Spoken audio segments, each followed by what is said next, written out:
Welcome, everybody, to another episode of the From Adversity to Abundance podcast. I am your host, Jamie Bateman, and I'm thrilled today to have with us guest Gary Pinkerton of Aligned Strategic Wealth. Gary, how are you doing today? I'm doing awesome, Jamie. I can't wait to talk to the audience and meet some new friends. Absolutely. I love it. I know just researching, I'd heard of you before and just researching your story a little bit more today, I realized we have quite a bit in common. And I think the listener will definitely be able to benefit from hearing your story. And I can't wait to dive in. Before we get into your backstory, though, who are you today and why should we listen to you? Yeah, that's awesome. So I am a wealth strategist. I focus primarily on helping my clients reduce taxes through what I call alternative investments, which means not Wall Street. And that all really comes from the experiences that I learned in my backstory and years of studying what makes individuals be able to obtain wealth and hold on to it for generations. And so I partnered with a firm called Paradigm Life Insurance Company. It's a brokerage company. So my day job really is helping individuals implement kind of the foundation underneath all of their investments. And then I spend most of my time helping individuals, my clients, optimize growth. In the end, I'm a 30-year Navy nuclear submarine veteran who has redefined what patriotism means to myself. And to me, patriotism means helping entrepreneurs, business owners, individuals in America hold on to the 250-year experiment that our founding fathers put in place. And so, and that experiment is give people the rights to what they create and allow them to prosper from those rights and create a very small government that doesn't have the power to take that from them. And so if we're able to enable others to control their own destiny, which I call agency, then we will remain a beacon for freedom around the globe for centuries to come. And so I have shifted from protecting America from outside forces to protecting America from destroying ourselves. That's there's a whole lot to unpack there, and yeah, we could have 5 or 6 episodes just diving into what you just talked about. On this show, we love the concept of taking ownership and just taking control of your life. And the whole purpose of this show is to accept the fact, help the listener accept the fact that they're going to have adversity. Life is not fair. Don't try to make it fair. We can't control all of the bad things or good things that happen to us, but what we can do is take control of how we respond. And there's a lot of, I like how you talked about it, kind of, you were maybe focused outwardly in a sense, and now you've actually brought it a little bit more, not self-centered, but more focused on what you actually can control. And in that sense, we have more impact on those around us if on an individual level we all take ownership of our situation. And so there's a lot that I really like about what you just said. Thank you for your service. I think you retired as a captain, right? And in the Navy, which, I was a captain in the Army, so I guess we were the same rank, right? Those familiar with the military will realize that that's not necessarily the case, but thank you for your service nonetheless. I like it. Exactly. So now let's dive in, and let's start where you'd like to with your backstories. I know we're going to focus primarily on financial hardships that you've been through as far as the adversity side of things. So where would you like to start? Well, I'm going to go way back, but we won't stay there forever. So I'm 53 years old. I grew up in the 70s and early 80s in a period that rhymes with today. People will say that history doesn't repeat itself, but it certainly rhymes sometimes. And so the early 80s are very similar. Maybe right now we're in the late 70s part. So Jimmy Carter leaving office, Ronald Reagan coming into office. We have high inflation really for the first time in modern American history, and certainly that any of us who are living today remember. Sure. And so there were a lot of lessons learned there that frankly I didn't personally learn until years later, or I didn't get the lesson from them. I guess I learned them back then. So I was on a dairy farm in Southern Illinois who had about 500 acres, and When I was a younger kid, grade school era, it seemed like we were doing okay. But as I was transitioning through junior high school into high school, it was obvious, meaning that the bankers kept showing up, monthly, and then it was weekly when we were out, in the fields. And so I didn't really understand personal finance. What I knew is that we were in serious trouble. And that trouble, now that I can take a bigger picture look at it, was that my father had been kind of duped into this thing that was happening with farmers across America back then. And I'm not going to go after all the bankers and say that they knew exactly what they were doing. I don't think they did. Like, again, we hadn't seen high interest rates in America in a long time. Sure. But we kept getting these teaser rates to refinance, pull more equity out of the property, or refinance for a bigger and bigger and bigger loan, with the guise of putting that into equipment or livestock or something like that. And then that teaser rate would go away, and you'd end up with the readjusted rates, and then you'd have to do something about it. And we were able to do something about it until stagflation really took over in the late 70s, early 80s. And at that point, prices weren't going up anymore on the properties, and people's incomes weren't going up, and there were gas lines, and all this stuff that we complain about today actually pales in comparison to what we were seeing back then, even.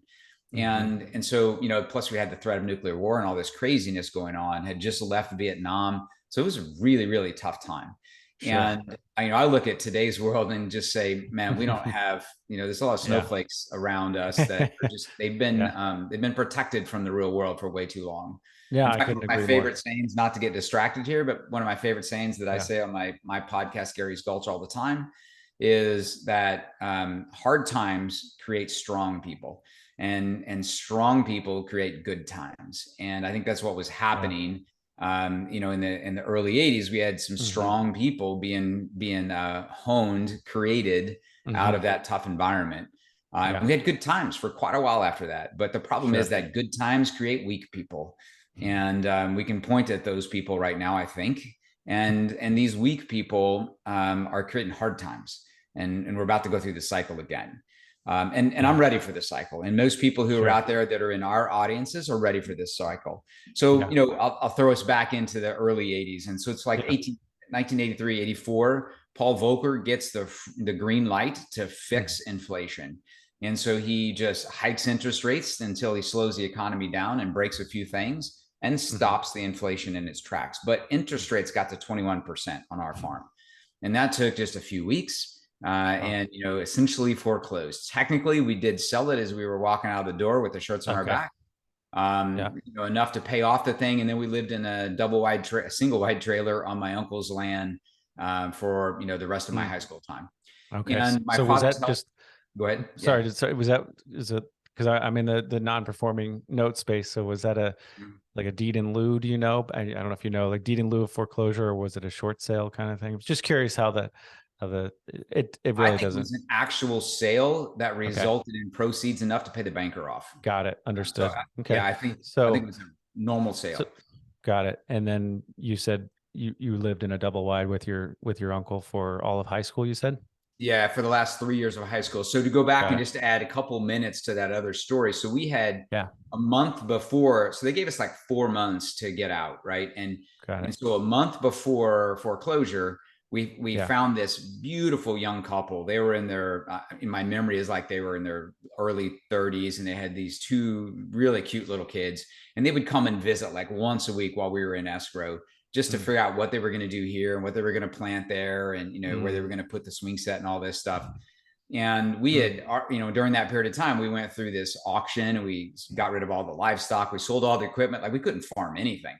And we were boxing stuff up on the Sunday before closing, and they show up just in tears, bawling.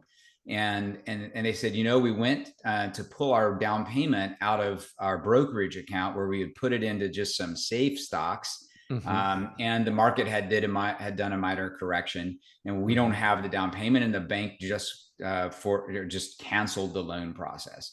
Wow. And so we were all screwed, because they had this misconception that you can store money in an investment where it's at risk of loss and call that safe. So anyone out there that's listening that has safe stocks, or they have some place where somebody else is holding their money, that's a really bad idea. And I learned that as a teenager. And so then we did find a buyer at a much reduced price, which ended up being Mm, enough to pay the bank off. I see. Interesting. Yeah, that's wild. Yeah, it is amazing how we just, we've been, You get I sold a bill of brainwashed. I don't goods know that yeah, what's that? you get sold a bill of goods that Yeah, sounds exactly. like a good thing during good times, Well, right? and that's what everybody else is doing, right? So that must make sense. So, put all my money in the stock market. But so, okay, so, and then, I mean, at this point, you were in high school, it sounds like, and Yep. so you weren't 4 years old. You had a Right. pretty good idea of what's going on at this point. So, how did that affect you, kind of, I guess, mentally, as far as having to be, move out, and then the rest of the high school years? How did, if you want to call it poverty, how did these financial struggles affect you as a person? Yeah, I can remember being very, very embarrassed. We always had really old vehicles. I was wearing hand-me-down clothes, Yeah. and so I'm the teenage boy who wants he wants to attract girls' attention, right? So I was never able to go to football practice or join any sports or anything like that because I was just working my tail off on the farm. And Mm, I can remember, paying my friends after football practice to come help us out, and I get paid nothing, right? So I mean, I remember all those like material things as a kid. sure. Um, I also remember this deep fire inside me, which has stuck with me for 40 plus years. Hmm. Where I'm just not going to let my kids go through something like that. And I Hmm. actually think we rob from our children the lessons of adversity. Obviously Yeah. you focus on this podcast on adversity. Yeah. And the thing that I would tell people, go get the very simple little book that had a huge impression on me, called Obstacle is the Way, right? And I Mm. can't remember the guy's It's name. it's a it's a Ryan Holiday. Holiday. Yeah, yeah, yeah. Yep. And so very simple little parable and book, right? Yep. And he is absolutely right on. The journey is the destination, and the obstacle is the thing that enables us to grow. Don't rob from yourself, by whining about the new obstacle that's in the road in front of you, the adversity that you or your business just achieved, right? Hmm. Like that is put there by God as a gift for Hmm. our lesson and for us Yeah. to grow from, right? I can look back on every adversity that ever happened in my life, and it has made me hundreds of thousands of dollars, if not millions. And this one included, right? And so, what did I have to do? So, my father's health is failing.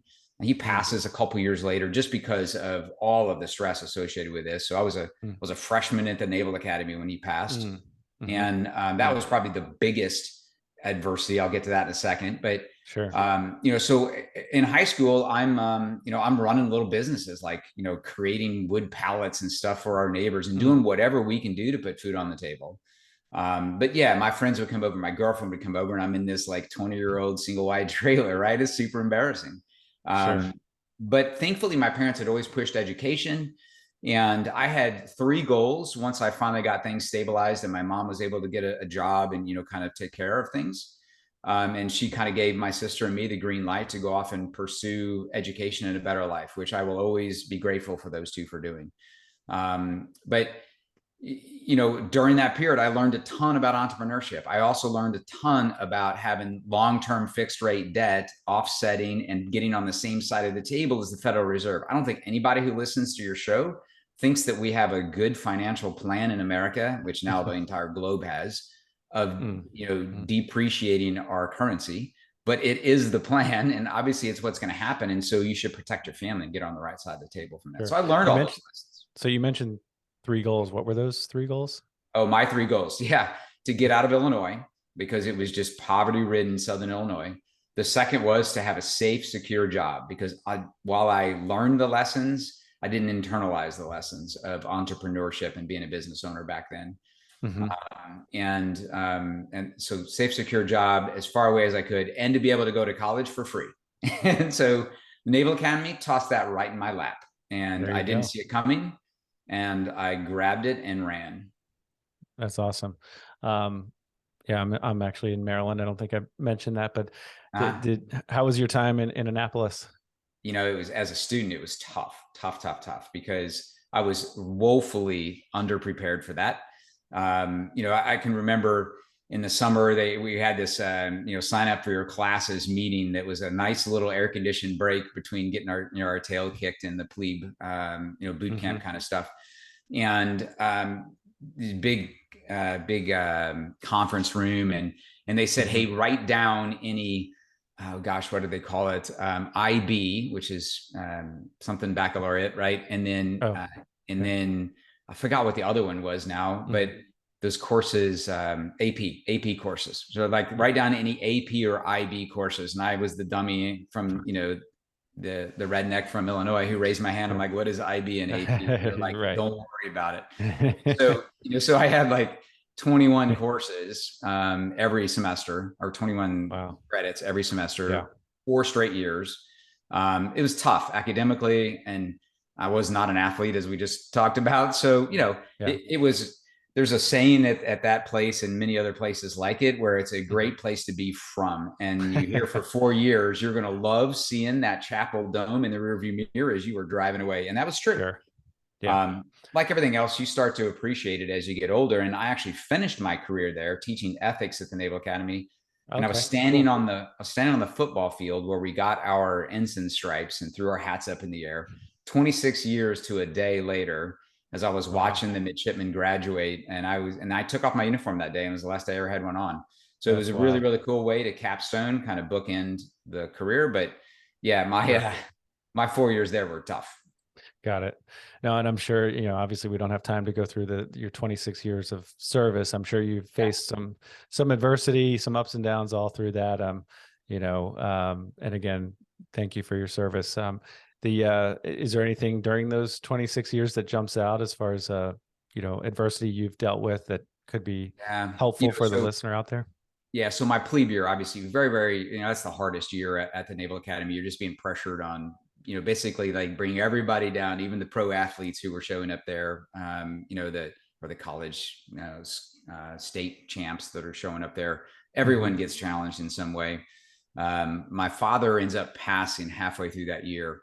My classmates and and the upperclassmen helped me pack everything up, and they actually got it ready to ship to my house. And they just said, hey, when you had a chance to think through all of this, just let us know and we'll ship it. Like everyone assumed that I was not going to come back.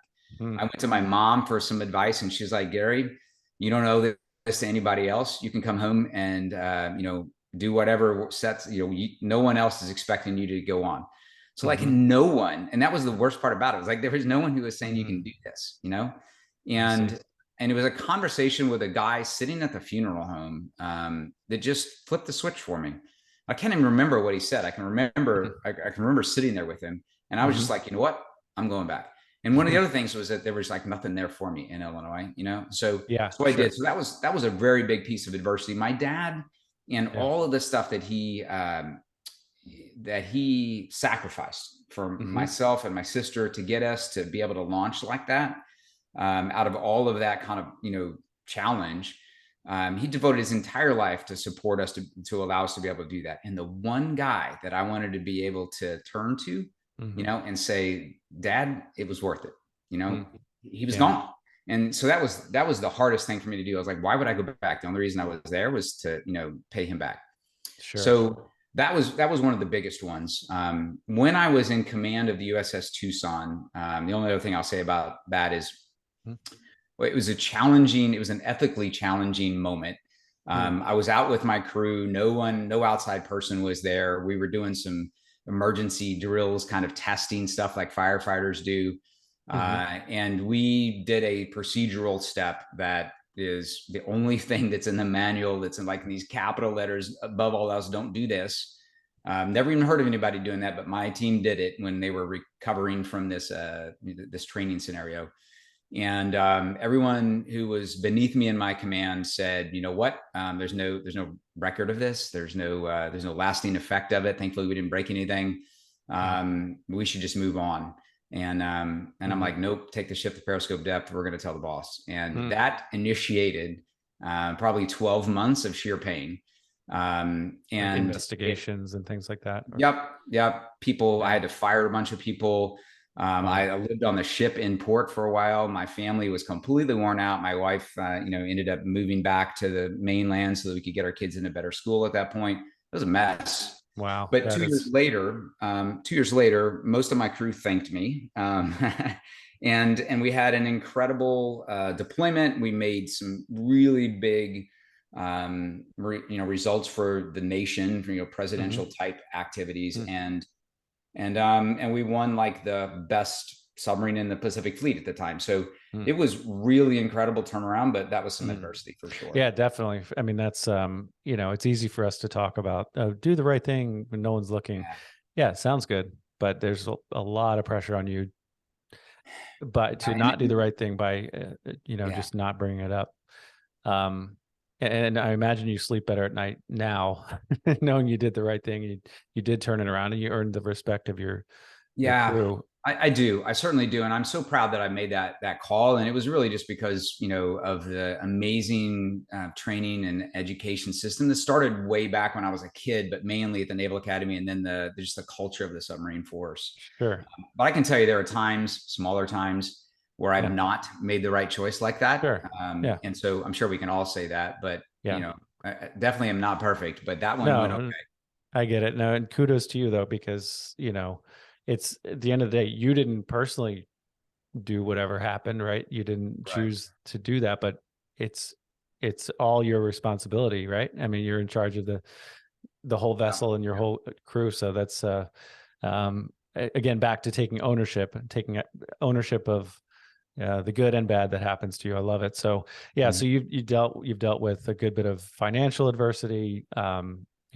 The passing of your father at a critical point in your life, and I do want to say that with regard to that, I mean, people sometimes, if you have a close relative who passes away, and then you see people go out and go back to work right away, or and I think a lot of times we judge how people handle those things, and the fact is you probably needed, and this is just I'm guessing here, but you probably needed something to focus on, like the Naval Academy, or some kind of purpose in that at that point in your life. So like you alluded to, going back to Illinois probably wasn't the best choice. So kudos to you through all of that. I mean, for just how you handled all that. That's um, you know, I guess when you look back at those, we'll say three different incidents, the kind of financial adversity growing up, the passing of your father, and then the ethical challenge in the military. What would you say is a one or two principles that you could pull out as far as how you handled that, or how what the listener could take away for their own adversity that they're guaranteed to face? Well, again, the biggest lesson going again is that these are painful, and we want to, we have this tendency to want to avoid them. I embrace them now, because I've learned through experience that they're there for my growth.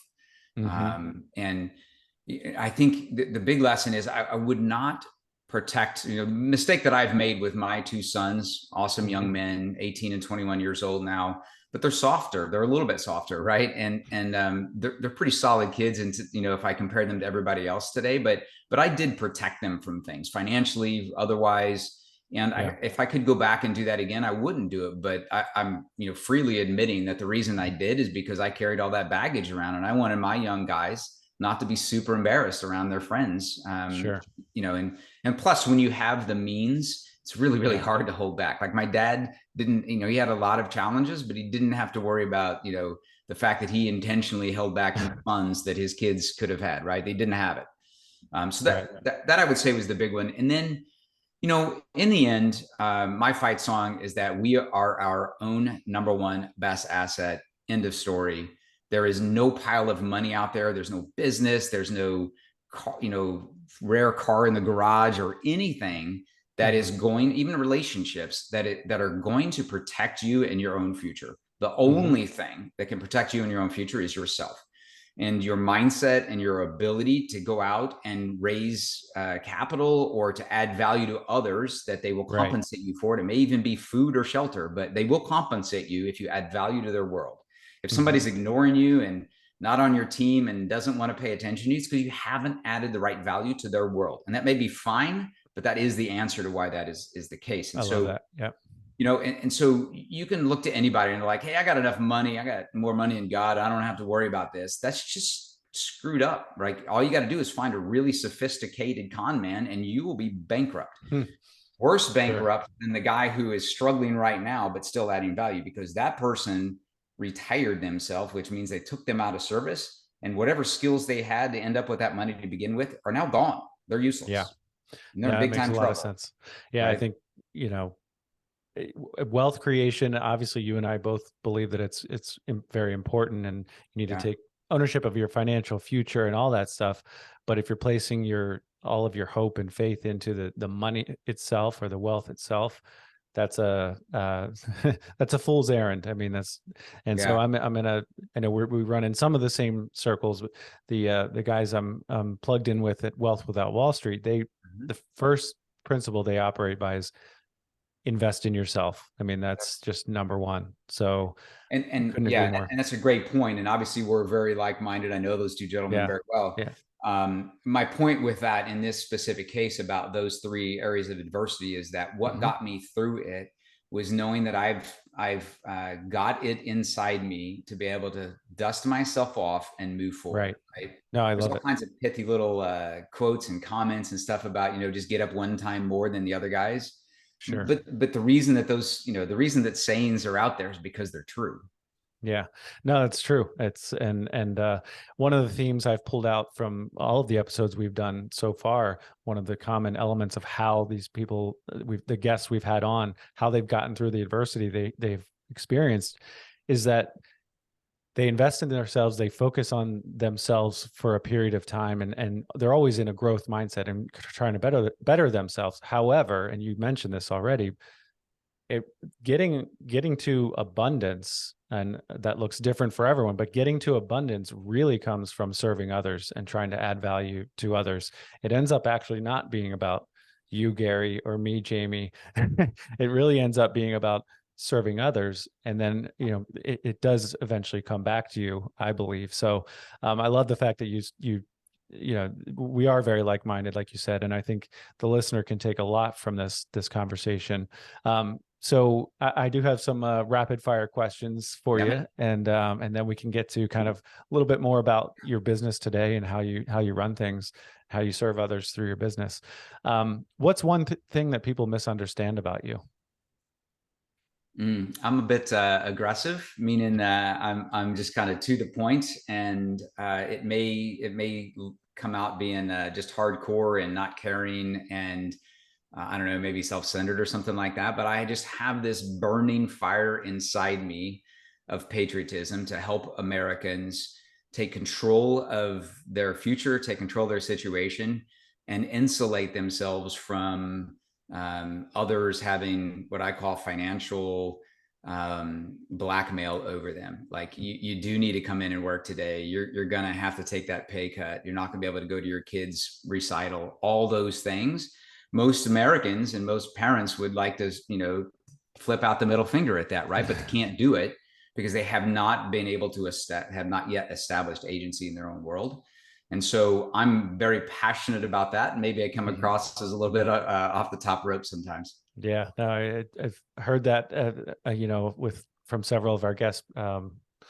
Just that passion. Here, at the end of the day, though, you can't please everyone. You, you Oh do yeah, need to care about what other people think on some level, because you're trying to serve them. So you need to understand where they're coming from. right. But if you're growing, if you're making an impact in the world, not everyone's gonna be your biggest fan, and that's okay. So it's good that you have passion. That's just my little my 2 cents there. But um, what would you say if you could have coffee with any historical figure, who would it be and why? Uh, Gosh, a dozen of them, but I would say Ronald Reagan. Okay. Yeah. Um, he had a huge shift from being a Hollywood, very kind of liberal mindset to becoming a very conservative individual, very patriotic, very freedom focused. And I think I could learn some stuff from him and his journey, and maybe something that would help enlighten a lot of others that have been, kind of wooed down that path. Yeah, that's a great answer. If you were given $10 million tomorrow, what would you do with it? Mm.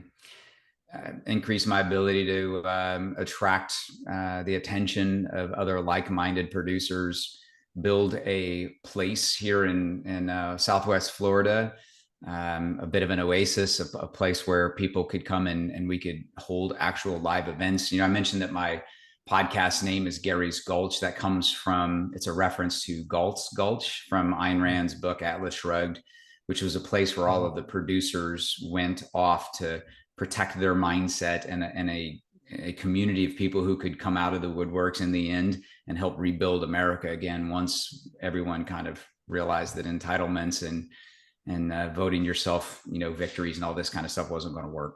So I would continue to foster that. I might buy myself a nice car, I don't know, in addition, but like I said, I'm just over the top focused on protecting this experiment that started 250 years ago. That's seriously at risk. It's not the first time, but it's seriously at risk. Right. That's good perspective. It's very real. We have very real issues for sure, but you can't come up with a solution until you recognize that you have a problem, right? And so, more focused on your own industry and business. What's one issue or challenge that you're facing right now in your business? Biggest challenge is optimizing the systems so that I can interact with more people and more quickly, get my message across more quickly. So I'm building a team underneath me that's a little more extensive. I'm getting on some stages, and all of that requires capital and planning. So I guess I would say is more optimized systems and more people, more teammates. I mean, and that's really what business comes down to, is people and systems, right?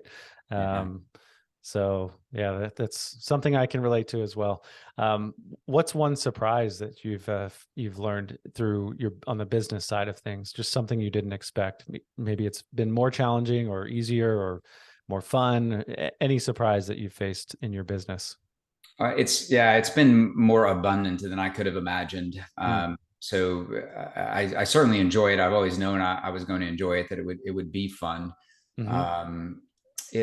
It is abundant in that I get all kinds of referrals and amazing opportunities from current clients because I focus on adding value to their world, right? Like you just mentioned a few minutes ago. And if you just focus outwardly, abundantly on the needs of your most closely aligned clients, customers, whatever we call them, then they will open up their Rolodex to you. They will open up their friend network. They will provide all kinds of incredible investment opportunity, but also clients and things like that. So just being outwardly focused. And Dr. Joe Dispenza and my awesome friend Aaron Chapman, and I kind of did a mastermind and study group together. And I know he was on a previous episode. And that was And so he and I, studied a book from Dr. Joe Dispenza that was about breaking the habit of being yourself, or becoming yourself, or something like that. And his point, and one of the comments he makes in there is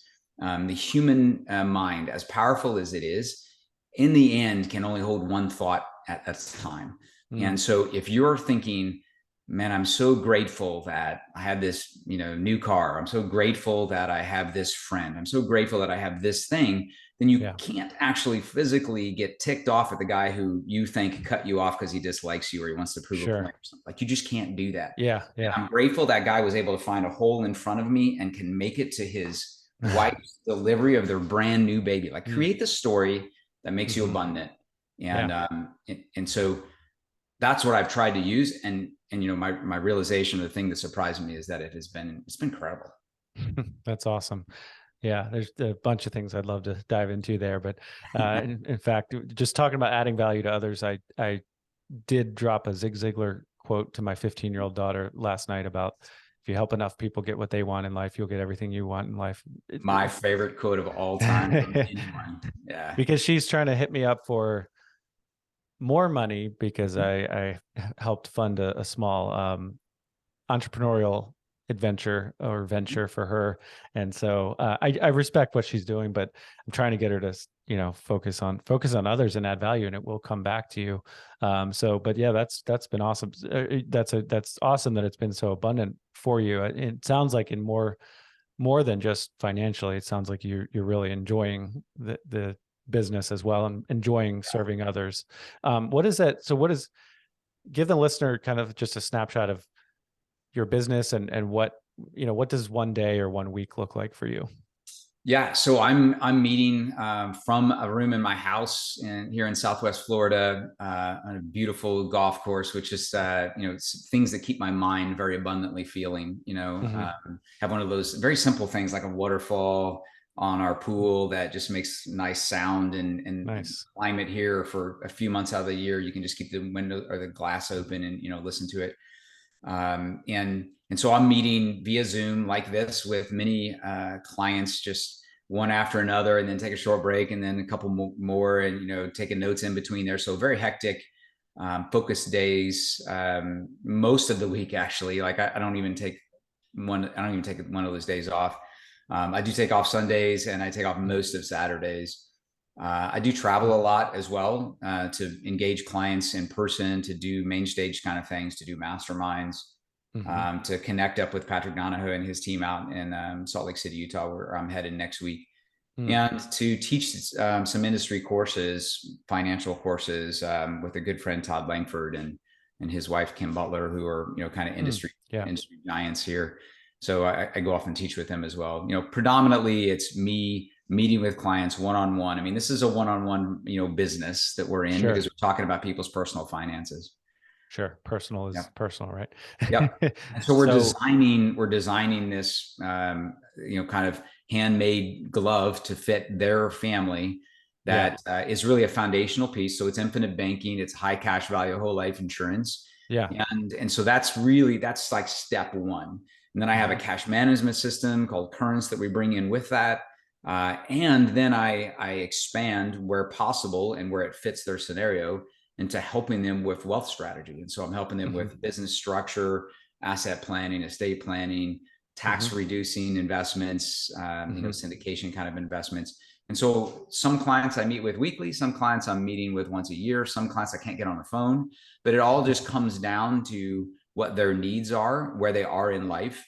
And, the perfect world is that I'm also meeting with their kids and grandkids to help them understand as a family why grandma and grandpa are doing this. So, So on that point, speaking of my daughter again, I've given her the book, Becoming Your Own Banker by Nelson Nash, and it's sitting by her bed.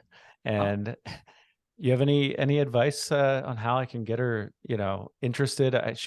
We've got four policies, and one is in her name. I mean, I'm the owner of it, but trying to get her, I'll just quickly say there's, you have people out there who say, well, the schools don't teach personal finance, which is absolutely true. But the flip side is, as my mother, who was a public school teacher for many years, would say, yeah, but the kids don't want to learn it. So how do you approach that? I don't know if that's a big part of your business or not, but do you have any insight there? How do we get the kind of maybe kids and teenagers on board with this type of thinking? Yep. Great question. That's a tough book for a kid to read. Yeah, sure. Yeah. Nelson is, he's very, very much, he should have been an engineer. And so there's a ton of tables, and plus it's written in 2000 speak from a redneck from Alabama, right? So it's a challenge. True. I would probably choose a different, book of several that can come to mind, and you can also get them in audio if she does a lot of biking or running or whatever. Yeah. I would incentivize her with whatever method is most valuable to her. That might be, I will pay you so you can put it into your venture so that you can keep going there. Or it might be, I will take you on this trip that you've been asking me to do. Whatever it is, I would somehow, I mean, it's bribing, but it's bribing with good thing. I've given up the fight against bribing. I don't think it's bad. You're incentivizing people to do what is in their best interest. At the end of the day, parenting, same thing with borrowers that we deal with in our mortgage note business.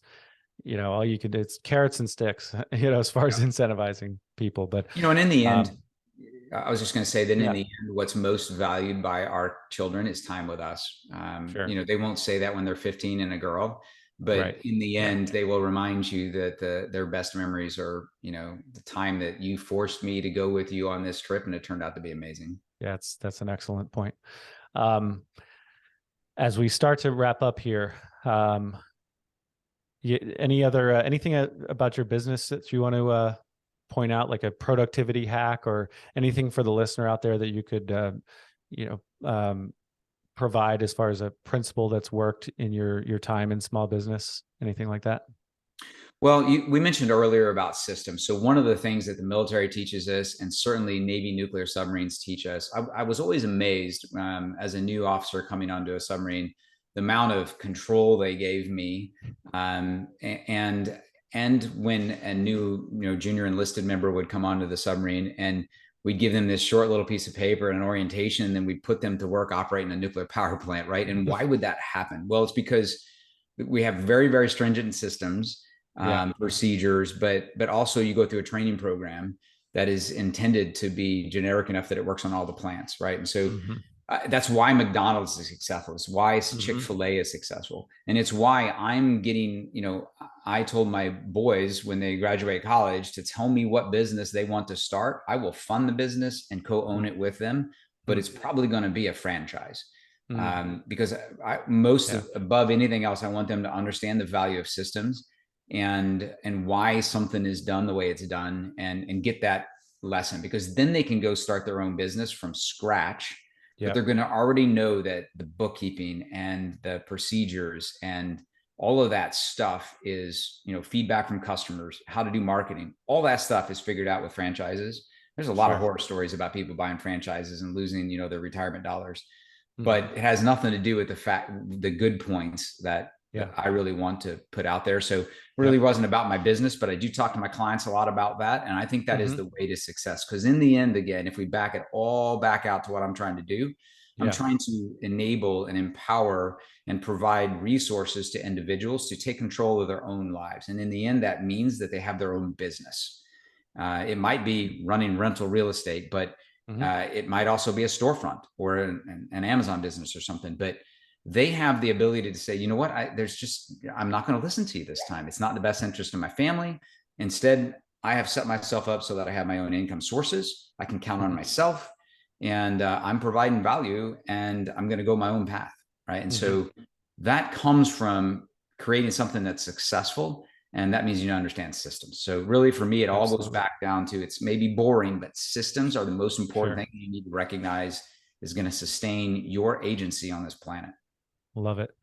I know we've already mentioned several books. Do you have any other book that comes to mind to recommend?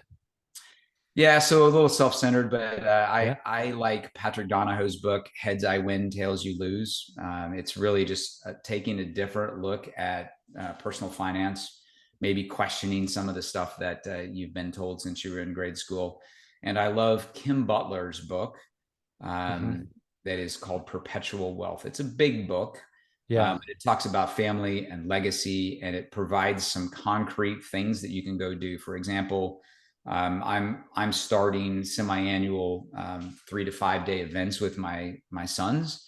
And what do I talk about? Like, other than just going skiing or whatever. Right. And so she helps out with, let's pick a family charity and let's talk about what the family stands for and those kinds of, really important things. That's good. Right. I read I like those two books for that reason. I love, I read one by her and Jimmy Vreeland, maybe. They have a book together about combining real estate and infinite banking. Busting the real estate lies. Yeah. Yeah. I'm also reading a book called Entrusted right now. I think that's Andrew Howell. Exactly. Awesome. Yep. Yeah. And he gets into some of this very same topics that Kim Butler does. Yeah. Got it. So it's essentially, so far, is the point is that, wealth and succession planning is not all, it's not about just the money. It's much bigger than that. Defining what your family is all about, what your principles are, and legacy planning in that vein. So there is no one better in the all of our clients that are really serious about developing legacy and irrevocable trust estate planning. They go to Andrew. Yeah, I think Russ and Joey use him as well.